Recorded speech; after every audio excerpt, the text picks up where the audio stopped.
প্রত্যেকটা মানুষ আসলে আমরা এত বেশি কর্মব্যস্ত হয়ে গিয়েছি যে কোথাও যাব, কারোর সঙ্গে দুটো কথা বলবো, এই সময়টুকু আমাদের মনে হয় হয়ে ওঠে না, তাই না?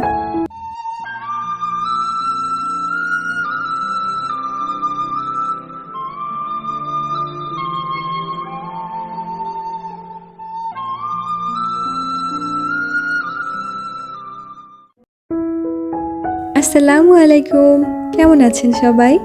কাছে দূরে যে যেখান থেকে আমার ভিডিওটি দেখছেন, আশা করছি আল্লাহর রহমতে সবাই ভালো আছেন। আমরাও আলহামদুলিল্লাহ ভালো আছি। সবাইকে স্বাগত জানাচ্ছি আমার নতুন আরেকটি ভিডিওতে। আজকে একদম সকাল সকাল কিচেনে চলে এসেছি। বাসায় বিকেলে কিছু মেহমান আসবেন, তাদের জন্য টুকটাক কিছু নাস্তার আয়োজন করব। যদি আমি বিকেলে কোনো দাওয়াতের আয়োজন করি তাহলে আমি সর্বপ্রথম যেটা করি, একদম সকালে দুপুরে আমাদের খাওয়ার জন্য তরকারিটা রান্না করে রেখে দেই। এরপর সম্পূর্ণ ঘর ক্লিন করে নেই, ক্লিন করে গুছিয়ে তারপর কিচেনে আসি। আর এভাবে সব কিছু ক্লিন করে নিলে কোনো টেনশন থাকে না, আর ভীষণ রিফ্রেশ লাগে। রিফ্রেশ মাইন্ড নিয়ে তখন যদি রান্না করতে আসি তাহলে কিন্তু রান্নাগুলোও অনেক ভালো হয়। রান্নার ফাঁকে ছোট ছোট দুটো আনারস কেটে নিয়েছি। এখন এগুলোকে একটুখানি লবণ আর মরিচ কষলে নিয়ে এরপর একটু মেখে নিচ্ছি। আনারসগুলো এত মিষ্টি ছিল যে চিনি দেওয়ার কোনো প্রয়োজন হয়নি। আনারস ফলটা আসলে আমার একদমই ভালো লাগে না, তো সিজনাল ফল বলে কথা, কয়েকদিন এই জন্য খেতেই হয়। সকালে হালকা পাতলা নাস্তা করেছি, তারপরেই ভাত উঠিয়ে দিয়েছি। এরপর দুপুরের জন্য ডাটা দিয়ে ইলিশ মাছ রান্না করছি। আজকে একটা তরকারি করব, যেহেতু বিকেলের জন্য টুকটাক কিছু নাস্তা রেডি করব, অনেক সময় লেগে যাবে।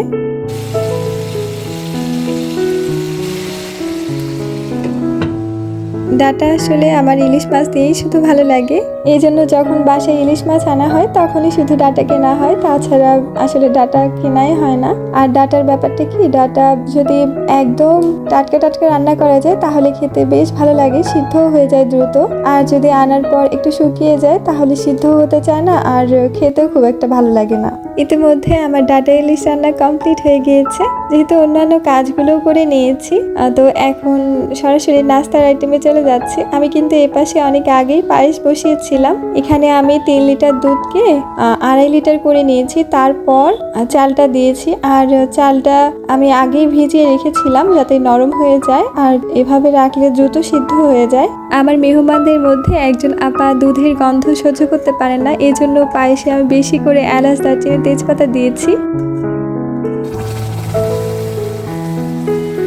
আর 3 লিটার দুধের জন্য আমি এখানে 2 কাপ পরিমাণ চিনি ক্যারামেল বানিয়ে নিয়েছি, যাতে খুব সুন্দর একটা কালার আসে আর দুধের গন্ধটা যেন একদম কম লাগে।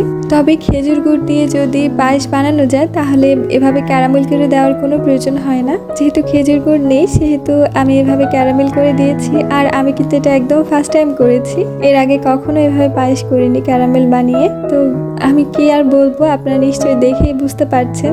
যদিও আমি জানি না, আসলে বুঝতে পারছি না দেখে কেমন লাগছে আপনাদের, তবে ক্যামেরা ছাড়া দেখতে যেমন সুন্দর লেগেছে, খেতেও মাশাআল্লাহ অসাধারণ লেগেছে। এক কথায় আমার তো মনে হচ্ছিল এর আগে আমি কেন ক্যারামেল বানিয়ে এভাবে পায়েস করে খাইনি।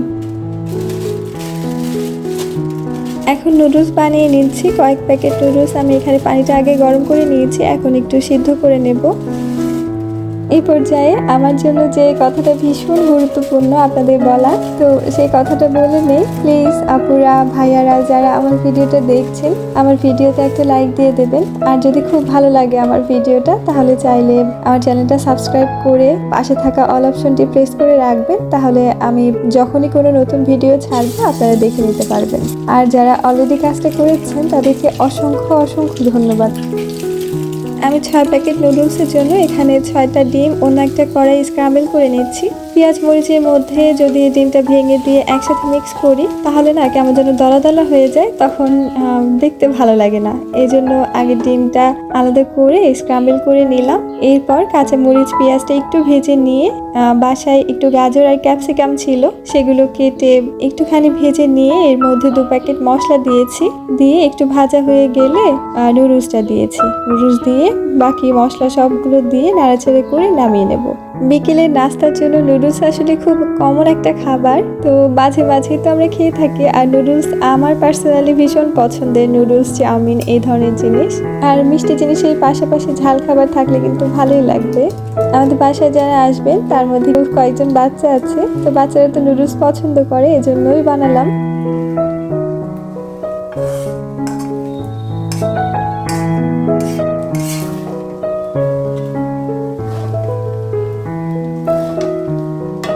এখন একটা পুডিং রেডি করছি। এর জন্য যে বাটিটাতে আমি পুডিংটা বসাবো সেখানে কিছু ক্যারামেল বানিয়ে নিয়ে বাটিটাতে ঢেলে নিলাম। এখন সেট হওয়ার জন্য রেখে দেব। আর আজকে পুডিং বানানোর জন্য এখানে আমি 1 লিটার দুধ নিয়েছি, মানে 4 কাপ দুধ নিয়েছি। আর 4 কাপ দুধকে আমি জাল করে 3 কাপ করে নিয়েছি। আর দুধটা জাল করার পর নাড়াচাড়া করে ঠান্ডা করে নিয়েছি যাতে উপরে সর না পড়ে। আর নিয়েছি 6টি ডিম।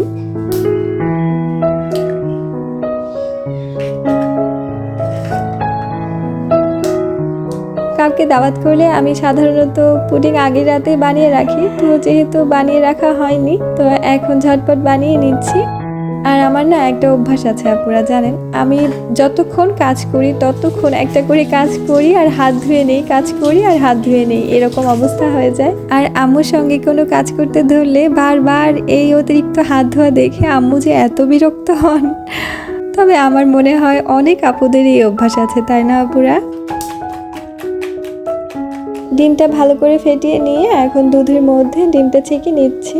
তবে অনেকে না ছেঁকে নেওয়াটা একটু ঝামেলার মনে করেন, তো এক্ষেত্রে দুধ আর ডিমটা একসাথে করে নিয়ে ব্লেন্ডারে দিয়ে কিছুক্ষণ যদি ব্লেন্ড করে নেওয়া যায় তাহলে কিন্তু ছাকার কোনো ঝামেলা থাকে না, আর তখন পুডিংটাও অনেক বেশি মসৃণ হয়।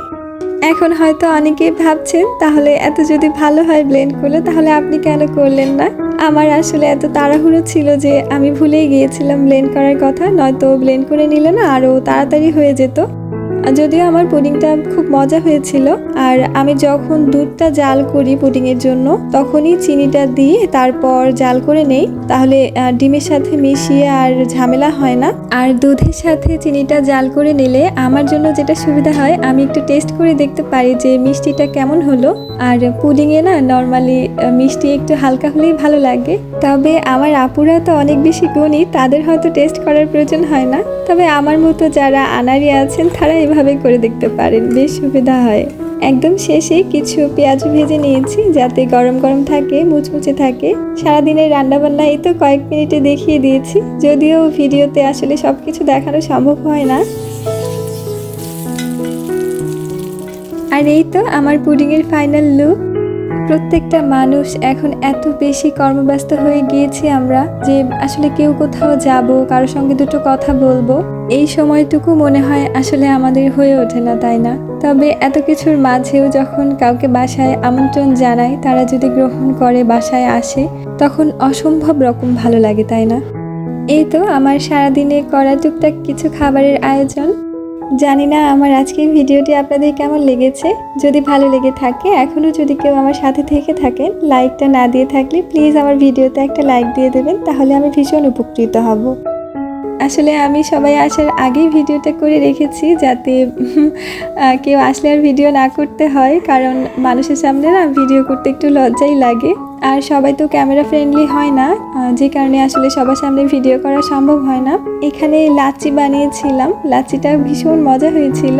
দই, মিষ্টি, শেষে দুধ চা করেছিলাম। পরে তো আর কিছুই ভিডিও করিনি, এজন্য আর কিছু দেখাতে পারিনি। তো আজকের ভিডিওটা আসলে এই পর্যন্তই। সবাইকে অনেক অনেক ভালোবাসা জানাচ্ছি যারা এতক্ষণ কষ্ট করে আমার ভিডিওটার সাথে ছিলেন, ভালোবেসে আমার ভিডিওটাতে লাইক দিয়েছেন, সবাইকে অসংখ্য ধন্যবাদ। আর সেই সাথে সবাইকে আমার পরবর্তী ভিডিও দেখার আমন্ত্রণ জানিয়ে আর সবার সুস্থতা কামনায় আজকের ভিডিও এখানেই শেষ করছি। সবাই ভালো থাকবেন। আল্লাহ হাফেজ। আসসালামু আলাইকুম।